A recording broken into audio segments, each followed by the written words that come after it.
सभी प्रिय मित्रों को जय श्री कृष्णा। तो आइए आज हम श्रीमद् भगवद गीता के द्वितीय अध्याय के द्वितीय श्लोक पर विचार विमर्श करते हैं। इससे पूर्व जो प्रथम श्लोक है उसमें संजय ने कहा है कि भगवान अर्जुन के प्रति कौन कौन से वचन कहते हैं इन दो श्लोकों में आगे द्वितीय और तृतीय में, क्योंकि अर्जुन विषादग्रस्त हो चुके हैं, धनुष बाण छोड़कर पृथ्वी पर बैठ गए हैं। तो इस विषय में अर्जुन के प्रति भगवान क्या कह रहे हैं इस श्लोक में हम विचार करेंगे। श्री भगवान उवाच कुतस्त्वाकश्मलमिदं विषमे समुपस्थितम् अनार्यजुष्टमस्वर्ग्य मकीर्तिकरमर्जुन। अर्जुन विषमे त्वा इदं कश्मलं कुतः समुपस्थितम् अनार्यजुष्टम् अस्वर्ग्यम् अकीर्तिकरम्। अर्थात अर्जुन, हे अर्जुन, विषमे, इस विषम अवसर पर, त्वा, तुम्हें, इदम, यह, कश्मलम, कायरता, कुतः, कहाँ से, समुपस्थितम, प्राप्त हुई, जिसका कि अनार्यजुष्टम, श्रेष्ठ पुरुष सेवन नहीं करते, अस्वर्ग्यम, जो स्वर्ग को देने वाली नहीं है, और अकीर्तिकरम, और कीर्ति देने वाले भी नहीं है। भगवान श्री कृष्ण जी कह रहे हैं यहाँ पर अर्जुन को कि हे अर्जुन, इस विषम अवसर पर, भाई युद्ध का विषम अवसर है, युद्ध भूमि में खड़े हो और तुम्हारे अंदर ये कायरता कहाँ से प्राप्त हुई, जिसका कि जो श्रेष्ठ पुरुष है वो भी ऐसे कार्य का सेवन नहीं करते था, ऐसे कार्य नहीं करते हैं। अस्वर्ग्यम, उनको तो छोड़िए, जो कि स्वर्ग को देने वाले भी नहीं हैं, और अकीर्तिम कम, जो कि कीर्ति करने वाले भी नहीं हैं। तो एकदम ना तो स्वर्ग देने वाला कार्य है, ना ही लोक में कीर्ति देने वाला कार्य है, और महापुरुष तो ऐसे कार्य का सेवन करते ही नहीं हैं। थोड़ा विस्तार से समझते हैं। यहाँ पर अर्जुन यह संबोधन देने का तात्पर्य क्या है कि तुम स्वच्छ निर्मल अंतःकरण वाले हो, इसलिए अर्जुन कहा है। अतः तुम्हारे स्वभाव में कालुष्य तथा कायरता आना बिल्कुल विरुद्ध बात है, फिर यह तुम्हारे अंदर कैसे आई। कुतस्त्वाम कश्मलमिदं विषमे समुपस्थितम। भगवान आश्चर्य प्रकट करते हुए आश्चर्य से कह रहे हैं अर्जुन से कि ऐसे युद्ध के अवसर पर तुम्हारे में शूरवीरता, उत्साह आना चाहिए था, पर इस अवसर पर तुम्हारे अंदर ये कायरता कहाँ से आ गई। आश्चर्य दो तरह के होते हैं, एक अपने ना जानने के कारण, और दूसरा को चेताने के कारण था, सावधान करने के कारण। एक होता है अपने को जानना, एक होता है किसी को चेतन करना, सावधान करना। तो भगवान का यहाँ जो आश्चर्यपूर्वक बोलना है वो केवल अर्जुन को चेताना है, और कोई अन्य अर्थ नहीं कि भाई तुम चेतन हो जाइए, ये जो कर रहे हैं ठीक नहीं है। कुतः शब्द आया, कुतः कहने का तात्पर्य है कि मूल में यह कायरता दोष तुम्हारे स्वयं में नहीं है, यह तो आगंतुक दोष है, जो कि सदा रहने वाला भी नहीं है, क्योंकि युद्ध से पूर्व भी बहुत वीरता थी, मध्य में ये दोष आ गया है और अभी दोष बना हुआ है।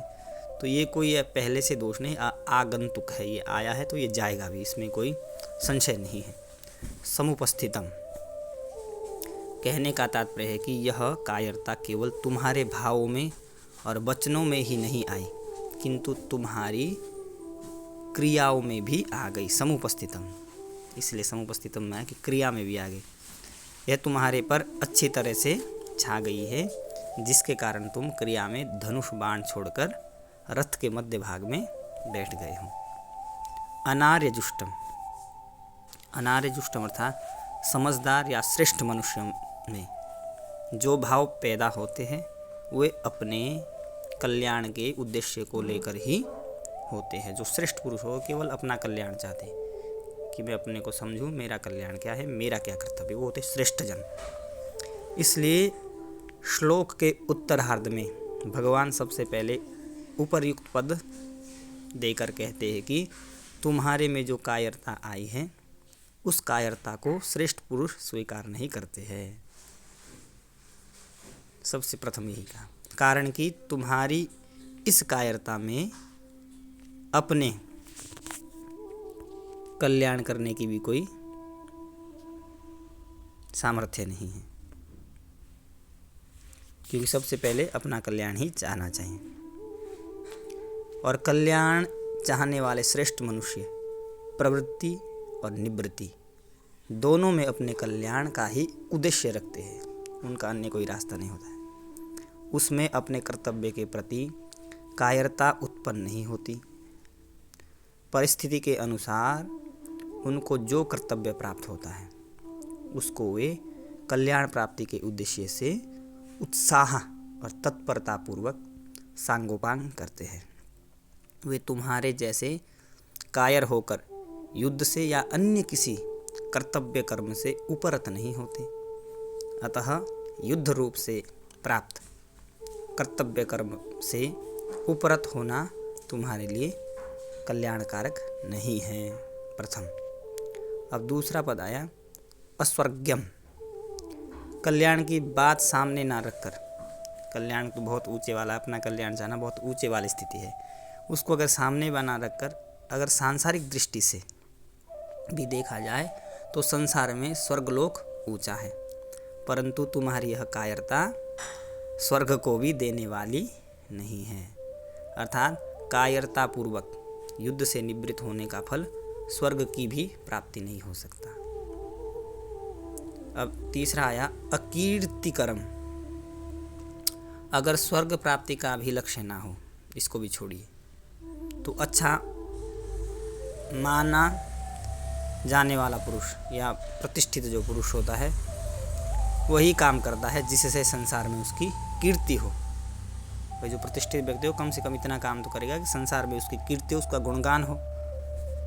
परंतु तुम्हारी यह जो कायरता है यह इस लोक में भी कीर्ति अथा यश देने वाले नहीं है। लोग भी बोलेंगे युद्ध से भागा है, प्रत्युत अपकीर्ति अपयश देने वाली है। अतः तुम्हारे में कायरता आना सर्वथा ही अनुचित है।